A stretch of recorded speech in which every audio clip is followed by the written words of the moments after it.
To serve you better, this call may be recorded for training and quality purposes.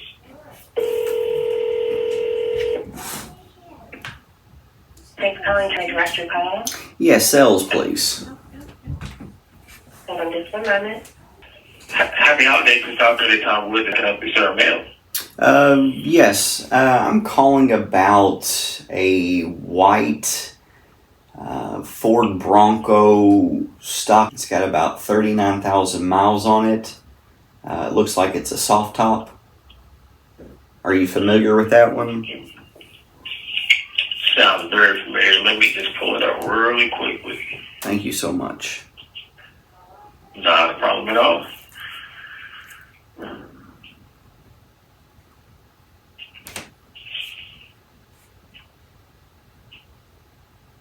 Was it the 2021? It is.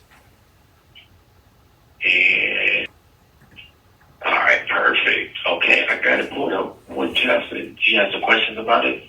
Can you tell me a little bit about it? Are you familiar with it? What I do see here, right now we're asking 50,000. It only has 39,170 miles on it.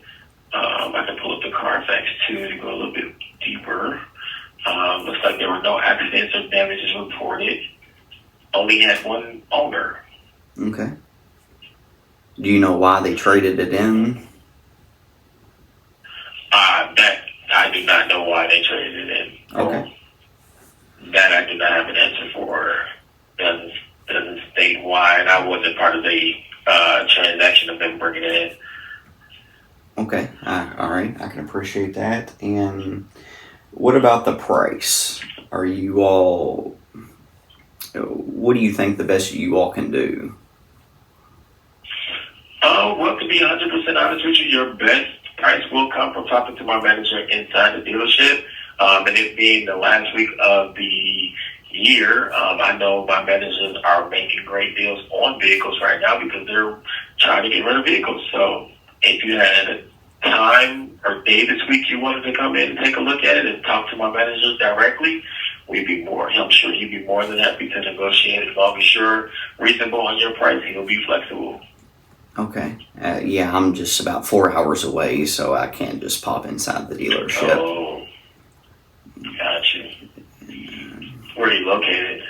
Great question. I'm over here in Frankfort, Kentucky. Okay. Gotcha. Out there in Kentucky. Okay. Let me do this. Let me ask you this too. Is it certified? Okay. Certified pre-owned? Uh-huh. Yes, it is. It's blue certified. Certified pre-owned 2021 Ford Bronco. Okay. And you said it's got a clean Carfax. Mm-hmm.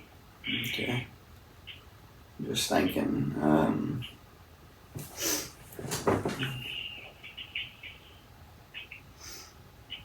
Yeah, I just can't pop in, so I guess I'll just call some local dealerships and just see what they can do. I'm just trying to beat somebody up on some prices, you know. Okay. What is a reasonable price you would say for you if you were to get this? I mean, they're selling it at how it is at the moment, but I mean, what's the price you're looking to try to get in? I truly don't know. I mean, I just when buying cars, you just always try to get the best price. So I don't know the price. I was just trying to see what I could do, to make myself feel good. Okay. So this is what I'll do is let me get your information, your name and your number. I'm going to send this information over to you so you can at least take a deeper look at the vehicle. If you get some quotes from where you're at in Kentucky, you want to compare those quotes to what we have at the price right now, let me know, and we can go from there. Okay. Yes. Okay. I'm just going to call some dealerships back, and then if I get to this, where I'll call you back and ask for you personally. How does that sound? Okay. I'll just go ahead and give you my direct number if you have a pen and paper ready. Go ahead. Okay. Okay. Okay. Not a problem. Who do I have the pleasure speaking with again? My name is Alan. Thank you, Alan. That's my middle name. Awesome. Not a problem. You're welcome. Bye. All right. So this individual, he was prepared for most things and very good. He sounded very pleasant. He had a smile on his face. You could hear that through the phone. He didn't get my phone number right out of the gate. The longer you prolong your asking for that, the less likely you're going to get it. That's why you need to get it right out of the gate, just in case we get disconnected. What is the best name and number? What is the best phone number for you? Just like a test drive. You know, when a customer comes on the lot, you should never do a test drive without getting their name, phone number, and email. Why? It's because after the test drive, if they just want to leave, what happens if you don't literally get their phone number and their information then? What if they just say, no, I'll just let you know? You can't force them at that point, but you have the leverage on your side before they do the test drive. I always like to know who I'm out with, and I'm going to leave that with my manager just in case anything happens to me. So you just get their information up front. The longer you wait, the less likely that you're going to get that. He made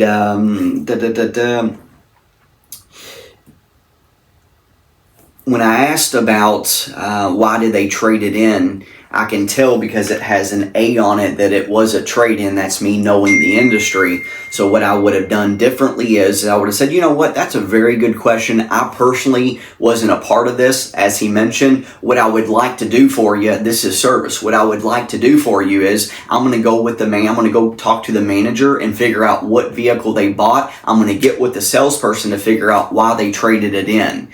And that right there is service. And if you do that for somebody, the prospect is thinking, wow, they didn't ask you to do all of that, but by providing value, you are now winning that person over. That's something that I would have done.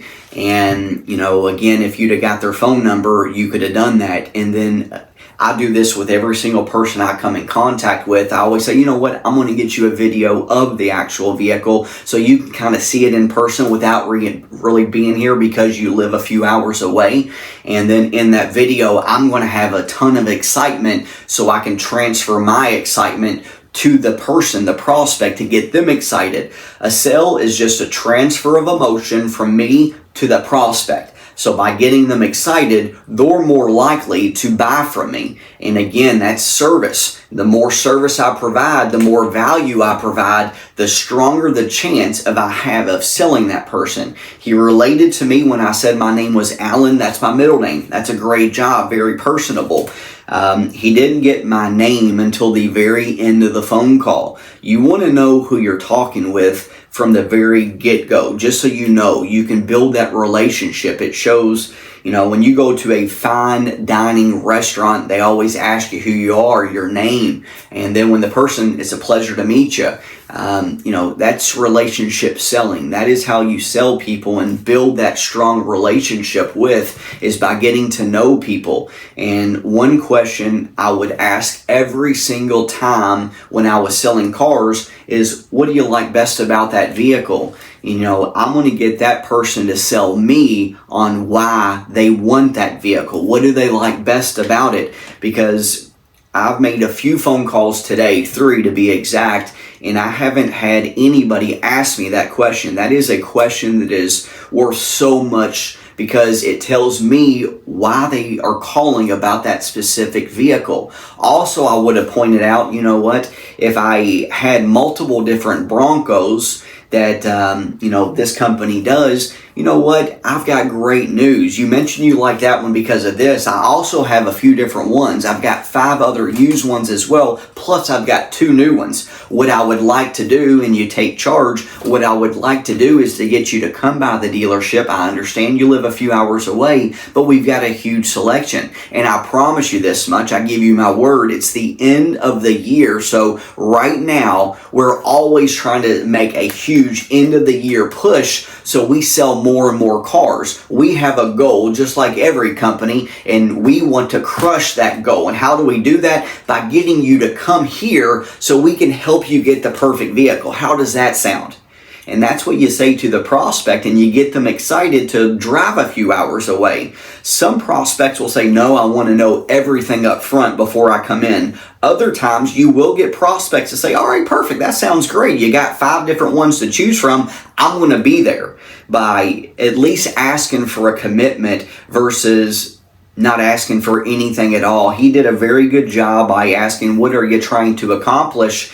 And he didn't layer the question. I sidestepped the question, and then he just gave up on that. What I would have done different is I would have went back to that. I always try to take notes when I'm talking to a prospect to understand kind of the flow of the conversation and the flow of the deal, and I would have went back to that because I didn't answer his question. Whenever I ask a prospect a question and they don't answer it, I'll come back to it at some point and layer the question. And what I mean by layering it is asking it in a different way. So let me ask you this then. If I could get the manager to take off $100, $200, would you put down a deposit, or would you make a commitment to come by and see me in person, take it for a test drive, and have the opportunity to shake my hand?